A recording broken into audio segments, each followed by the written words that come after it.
What's going on, everyone? MikeO back with another PSA DNA reveal. I've got a 28 card order here. Excited to get into it, share with you what I got slabbed up.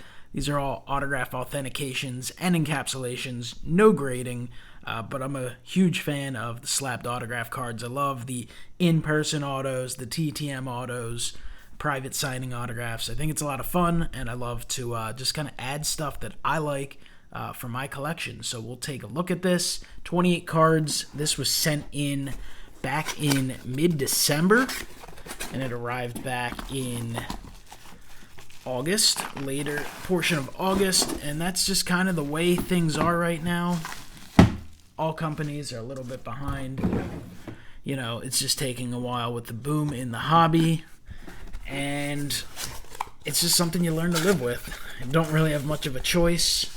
All the companies are a little backed up, and again, what are you going to do?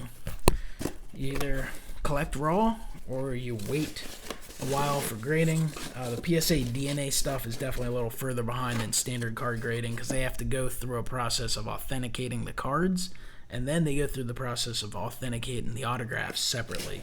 So that definitely delays that portion quite a bit. If you guys follow the channel, you know there'll be a lot of Phillies in here, but not all Phillies. A lot of cool stuff for the collection. I do have a few that did not get authenticated. We got a Brian Urlacher, and this is because they could not authenticate the card, which that's like a glass card, and then a Desi Relaford for the Phillies PC. This was a Phillies issued card from the direct from the Phillies, but they were unable to find enough information for that. So the option with those is to either send them off to Beckett perhaps in the future for autograph authentication, or you could send them to PSA just for standard autograph authentication. You'd have to send them kind of separately. Whole different process, just straight PSA DNA rather than this way. Though when possible, definitely prefer it this way. So a lot of people would be scratching their head like, why did you get a David West card authenticated? It's for a project. I'm doing a 1993 National League champion Philadelphia Phillies project where I'm trying to do the whole team set in slabbed autographs. It doesn't have to be any specific card or specific year, just a cool looking one. So this is a David West from 1994 Flair, which is a great looking card. So that one came back authentic. Then we've got a Mike Schmidt from 1989 Classic Travel. This was a set that they put together. Classic did it.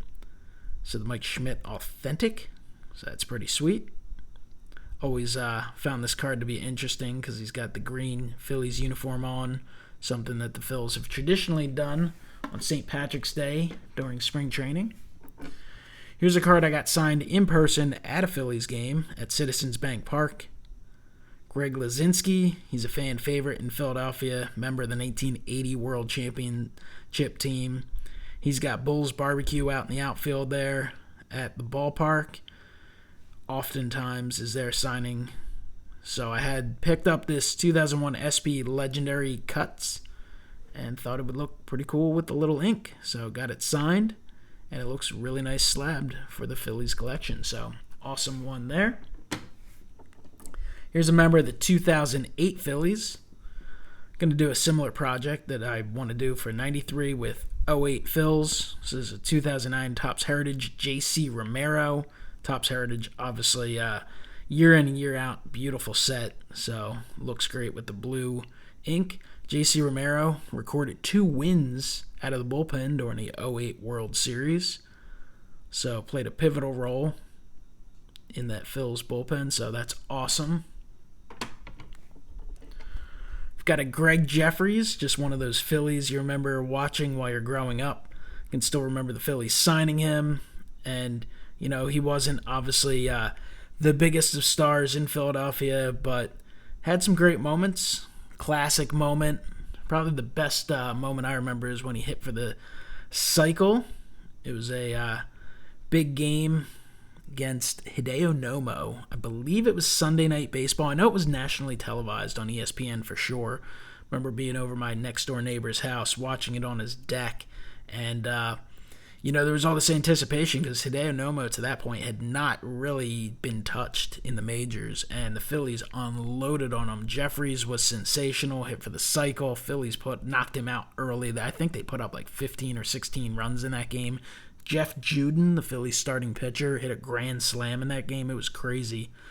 Anyway, got this Jeffries signed at the National a few years ago, so pretty cool one there. We got a Billy Hatcher from 1994 Flair. Just love 94 Flair. Billy Hatcher, kind of a short-term Philly, but I kind of just love collecting Phillies. In general, especially the guys I got to watch a little bit growing up, I always found fun, so thought that was pretty sweet. Here's a member of the 93 Phillies, Mitch Williams. Had a great year. Obviously, very well remembered for releasing that pitch that Joe Carter unfortunately deposited over the left field wall to conclude the 93 World Series, but Williams was a bit out of gas, and obviously everyone was kind of disappointed and upset, and Mitch got run out of town. Phillies kind of felt forced to trade him off, and he stuck around in the big leagues a little while longer, but that kind of was the last hurrah of his career, really. But he has gained a ton of respect in the city of Philadelphia. People are really, he's kind of beloved at this point. Still does radio appearances a lot, did TV for a while, and, really has always just kind of sucked it up and said, hey, I made a bad pitch. And I think this city has appreciated that over the years and kind of remember his contributions to the team over the years, over his time in Philadelphia pretty fondly. So this is sweet Mitch Williams on the 93 Upper Deck Fun Packs, which was a product put out to kind of attract kids to the hobby. Here's a 1993 Upper Deck Milt Thompson. Milt Thompson, another guy, member of the 93 Phillies. 93 Upper Deck, this isn't necessarily the best of cards, but 93 Upper Deck in general is an outstanding set, totally underappreciated. One of the best looking Upper Deck sets of all time. I mean, the colors are just vivid, the colors look great, and it is amazing for autographs. I mean, absolutely, the autographs always pop on these cards, so it's a pretty sweet one there. Got a 1997 Topps Kevin Stocker. Kevin Stocker came up. He was a member of the 93 Phillies as well. He was the mid-season call-up at shortstop, kind of plugged the hole there. Really the only hole that team had in the starting lineup was shortstop, and he came in with the expectations of just playing great defense, and he did play great defense, but he also hit. That was the best year offensively of his career. If you look at it, he came up, hit .324 in those 70 games, a couple home runs, 30 RBIs, really performed well, and eventually he was actually traded off to the Tampa Bay Rays in exchange for Bobby Abreu, which turned out to be a phenomenal trade for the Phillies. Abreu gave the Phils a lot of great years and had a sensational career, so that trade worked out really well. So it's a sweet Kevin Stocker.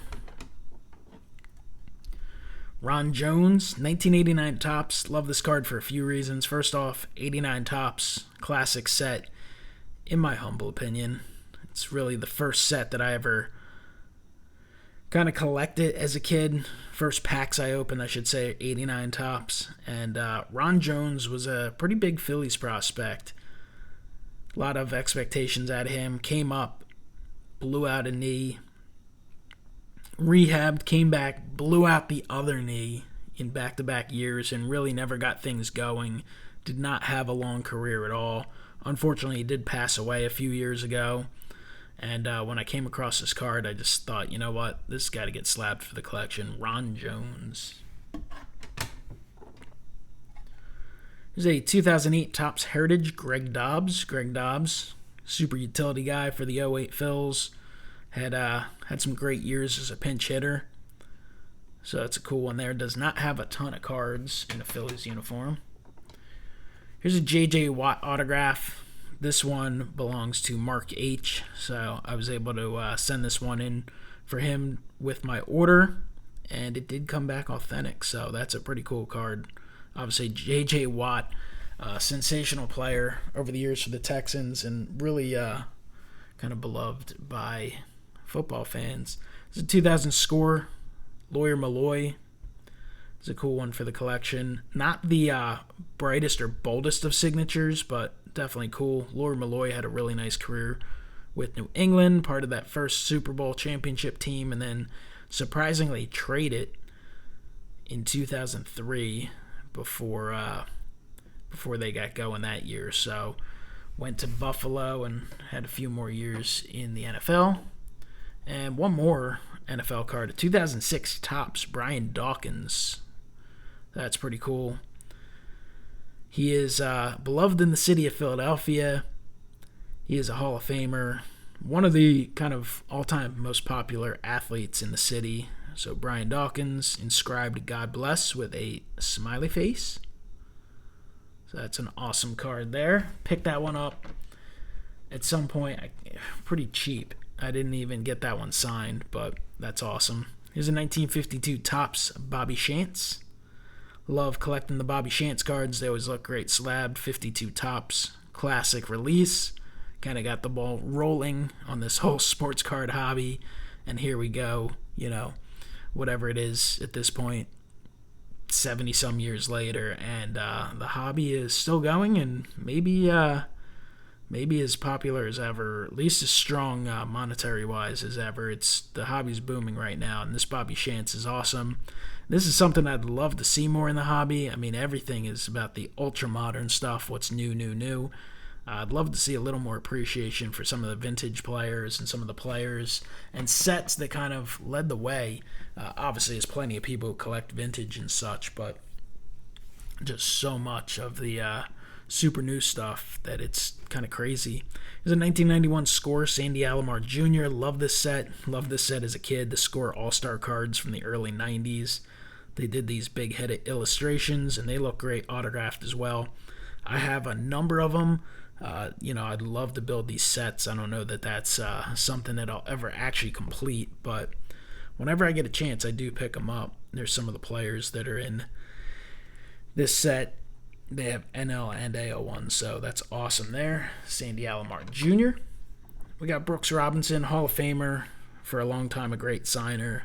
It's a 1957 Topps reprint. Obviously, it's got the modern chrome look and the modern shine, so it looks amazing. Kind of the best of both worlds. A little vintage touch and a little modern touch with a little ink as well. So sweet card there of Hall of Famer Brooks Robinson. It's Lee Thomas on a 1964 Topps. Lee Thomas had a nice big league career. Went on to continue to work in baseball and eventually became general manager of the Philadelphia Phillies and helped build that 1993 Phillies team that I mentioned before that had won the NL pennant. Kind of came out of nowhere. So awesome Lee Thomas auto there on the beautiful 1964 Topps. We got Don Larson on a 2004 SP Legendary Cuts. Cool looking card there. Don Larson, one of only two pitchers to toss a postseason no-hitter. So that's pretty cool. Don Larson. We got Bob Welch on a 1979 Topps. It's a cool card. Bob Welch, I remember, it was back in 1990, I want to say. Won 27 games for the Oakland Athletics, and I remember following that as a kid going, whoa, that's crazy. I'm sure the Phillies leader in wins that year had like 12 or something.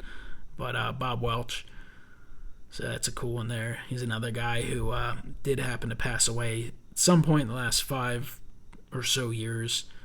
So, not the easiest of autograph to find, and did make an impact on the game, so that's a cool one there. Here's a guy who just made his Major League debut, Sixto Sanchez, 2017 Bowman Chrome Prospects, first Bowman. Super small signature. Of course, you could buy the autograph that came out of the packs, the pack-pulled ones, which I'm sure are pretty pricey. This one, a friend of mine got done down at spring training a number of years ago. So that's really cool. Happy to have this slab. This dude was impressive in his Major League debut, throwing 100 miles an hour, so throwing some nasty stuff. Had some nice success, solid 5 innings to start his career. Phillies gave him up in the JT Romuto trade, so hopefully that continues to work out. Romuto's been really good for the Phils the last 2 years, but his contract is expiring. So we'll see. Obviously, there's a lot of pressure for them to re-sign him due to demand of the Philadelphia fans and the fact that the Phillies did give up a lot to get him. They gave up Sixto Sanchez, Jorge Alfaro, and another prospect. So cool to have that one in the collection. This one is possibly my favorite of the order. 2001 Bowman Heritage Chase Utley. Authentic. Sweet-looking Utley rookie card signed. Utley is not an easy autograph to find. He's not really in any products at this point. He was not in many products during his playing career. So Utley stuff is pretty collectible. Big-time fan favorite in Philadelphia. Does have an outside chance at the Hall of Fame potentially in the future. We'll see. Sabermetrics-wise, he'd be a lock. Compiling-wise, he'd be short. So we'll just see how the future of voting kind of evolves. I mean, it's definitely evolving in that direction of quality of play as opposed to quantity of numbers. But we'll see. Utley was unbelievable for a number of years. Got to see that firsthand. So beautiful signed rookie card there of Chase Utley. Got a Rhys Hoskins. I just love the look of this card. This is from 582 Montgomery Club. Thought the signature looked great, so just thought it would look pretty sweet in a PSA slab, so sent it in and got it authenticated, and it does look pretty darn cool. So hopefully Rhys picks things up. This is JT Romuto from 2019 Topps Living. Best catcher in baseball right now, so that's what's a little scary about, the possibility of him actually entering free agency. And obviously it's a little late now. I mean, a contract extension, I guess, could get done, but it's pretty rare for them to get done when you get to this point. And you hit free agency, all bets are off. I know there's been a lot of speculation and talk about the Yankees potentially moving on from Gary Sanchez and making a run at JT. He's a catcher. Catchers have been kind of perennially underpaid. And there's no, they're not the types of guys that get 10-year contracts. So maybe you give him 5 years and a whole lot of money. And I think you could see some teams make that run. So I don't know what the Phillies waited for this offseason because I don't think the price is going down one bit. But there's a beautiful JT Realmuto there. Just 2 more cards. I love this one. 2018 Topps Throwback Thursday, Aaron Nola. This is in the 1989 All-Star design.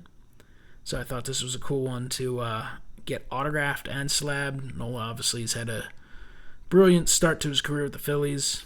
Having a really nice season so far in 2020. So that's cool. And then another awesome card.